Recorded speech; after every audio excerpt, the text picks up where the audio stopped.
Hello everyone, my name is Kaylin Sagan, and now it's time for the Q&A portion of today's talk. So if anyone has any questions for Jamie and Tori, you can write them on the small sheets of paper you received when you walked in.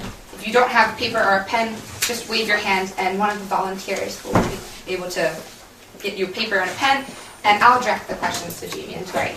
So, to get started, what got you both interested in acting?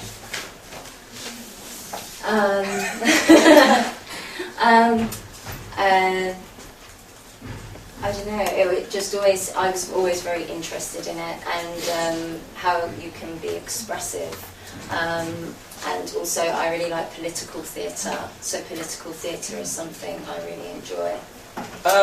My side of it is, mine was more of a, probably more of a selfish one of how I got into it, where now I've been more community theatre orientated, so I just wanted to be, you know, an actor as people do on television, theatre, because I love the expressiveness, as you said, of acting. It's one of those ways if you can just take off, it's as if you can take off your own skin and try somebody else, you know, be a different person. It's that escapism from life. But now, after doing the community theatre side, I've seen how theatre can change people's perspective of how they see each other and how they see their own community. Excellent, awesome. So, Unpuzzled Theatre Company, it's a really cool name. Is there any background story on that name? Where did it come from? Because life is like a jigsaw puzzle, Yeah. and sometimes we need help putting the pieces together. Excellent, I really like that. That's a really cool name. So you said you guys started out in Thailand. How long were you there? 7 months. Yeah, we were lucky to be at a really good school in Thailand. Where we were in a school called Suksanari, which is in Bangkok, and it's quite a well-known school throughout the whole Thailand, because Suksanari in Thai means a school for girls. Yeah, a school for girls. So it is known as the girls' school in the whole of Thailand. Yeah, and as you explained, theatre was not on their curriculum. They do a lot of performance, but not theatre. Well, and if they do theatre, it's a lot of traditional Thai theatre. So we thought, well, you know, why not use our degrees and give them an opportunity to perform. Excellent. So what made you move to Korea then, after Thailand? The politics in Thailand were not the best. Yeah. At the time we were in Thailand, unfortunately, there was a huge political unrest with the yellows and reds. And we were in Bangkok, so there was lots of demonstrations, and it was Thailand at quite an unhappy time. So we thought that we would give another country, see what it was like, and we wanted to travel to another country as well. Excellent. And so you said you guys are leaving Korea soon. What are your plans then after you leave? You said you're going back to the UK. Do you have any plans before that? Yes. We want to travel a little bit, travel around Asia, Southeast Asia, and see more of Asia, and then go home, study further, and put a lot of effort into Unpuzzled as well for the future. Excellent. So, have you had any particular difficulties doing theatre with ESL students? Of course. How have you overcome those difficulties? A lot of it sometimes is attention, that they want Yeah. your attention. You know, and sometimes if there's a lot of students, they want you to focus on them.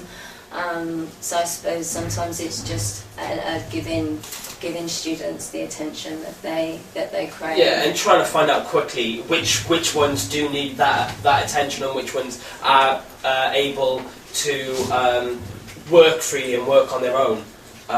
And usually then trying to pair off those the ones which don't need as much attention, probably in a group together, because you know they're happy to work on their own, where the students which do have that attention span problem, or you are able to be on hand, ready to give them what they need. Nice. Excellent. So, what's the most rewarding experience you've had with theatre? Either in your own experiences, or with teaching or directing, or with being in theatre yourselves? Good question. I would probably say we did a project which is similar to the one we're hoping to do in the UK, called intergenerational theatre. So we went into a residential housing unit in the UK. So it's where if people are struggling, the housing's cheaper, and so it's a place where you can go to live, where you have got a bit more community around you. So then there's like a community sort of area which you can go down, and they run events and all that. We went in as our class, and we go in and we listen to their stories. We write down their stories as well. So we go in, listen to their stories, write down their stories. Then we take those stories away. Then we go off and actually create a play using their stories. Then we go back. That's quite interesting because it was the older generation, and the older generation times were different. So they were young in the 40s. So they experienced World War. There were a few World War II stories. So they had the problems with the London bombings. They went through those sort of problems. So then going away, taking those stories and actually bringing that theatre piece and presenting it to them and seeing how they respond to that, and how some of them got quite emotional because it's like they're seeing their lives being recreated, and it sometimes gives them a bit more hope. Would you say? Yeah, probably a bit a hope of, oh wow, there is good, sort of things. And they can enjoy reliving those memories. That was probably mine. I don't know what. Do you share the same? Yeah. Sorry? Yeah. Excellent. What are some similarities and differences you found between teaching students in Thailand and teaching students in Korea with the theatre aspect? Or I guess in any aspect, but primarily theatre.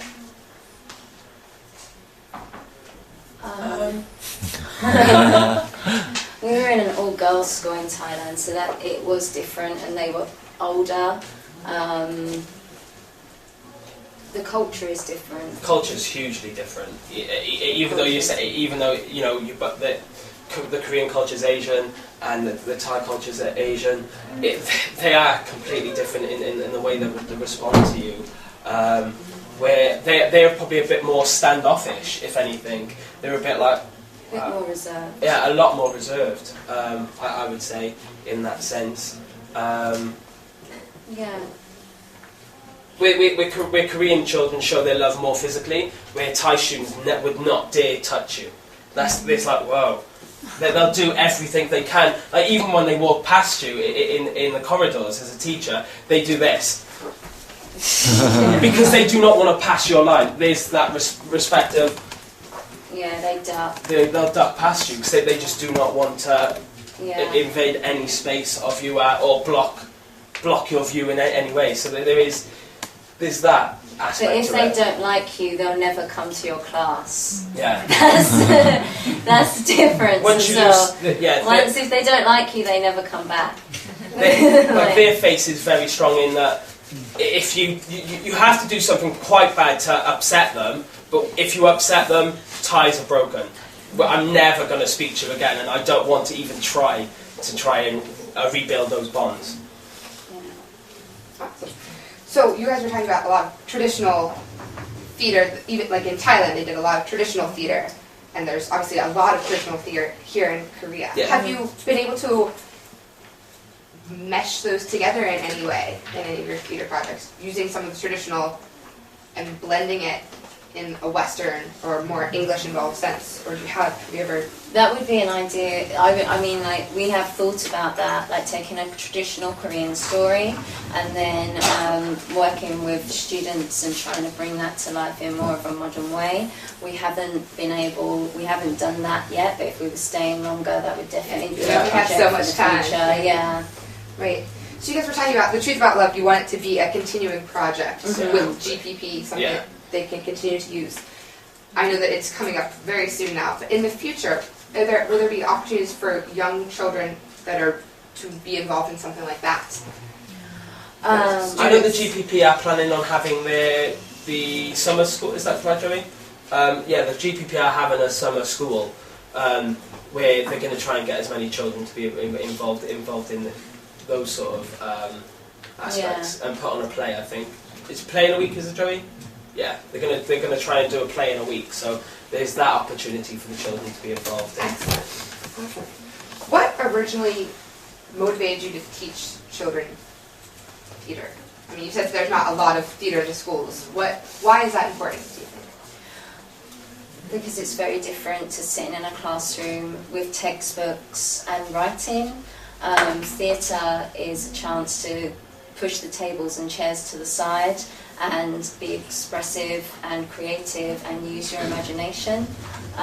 So for me, that's why it's really important to have it in schools. Yeah, and also, like, especially in everyday education, it can be like, again, a lot, you know, that is quite droning and draining, where having the chance to be able to just move, be expressive, do whatever you go crazy. Theatre gives you that ability to be able to do that. Where when you sat behind a desk, it's quite restrictive. And like you guys said, we are, as anyone is an English teacher, is a performer every day in the classroom. Have you found it easier to teach ESL, having come from a theatre background? Yeah, when we did the TAFL course, we did find we were sort of at least ahead of the people, especially the people that hadn't done any form of teaching. We on our course we did a lot of workshop facilitation, which is all about games. And in our ESL, teaching games, because children love being competitive, and they like being competitive. So, especially in my teaching, all I ever do is try and play. I find as many ways to try and put a game in my classroom as possible. Excellent, awesome. All right, so there were a lot of questions today. Jamie and Tori gave an excellent and very interesting talk. We're going to wrap up the question. There's one more question here. If anyone had a question they weren't able to get asked, you can come and talk to Jamie and Tori after the talk. So, Unpuzzled Theatre Company, it sounds like there's a lot of big plans coming up in the future. How can we keep up with what projects you guys are doing in the future? Well, we have a Facebook page and a website. And Twitter. Social media. Social media. And also, obviously, we will be starting a mailing list, so obviously if anybody wanted to give your emails in, we're happy to take emails and send out, when we start sending out our mailing list of what we're up to. Excellent. It'll be great to see what you guys get yourselves up to in the future. Thank you so much. Thank you.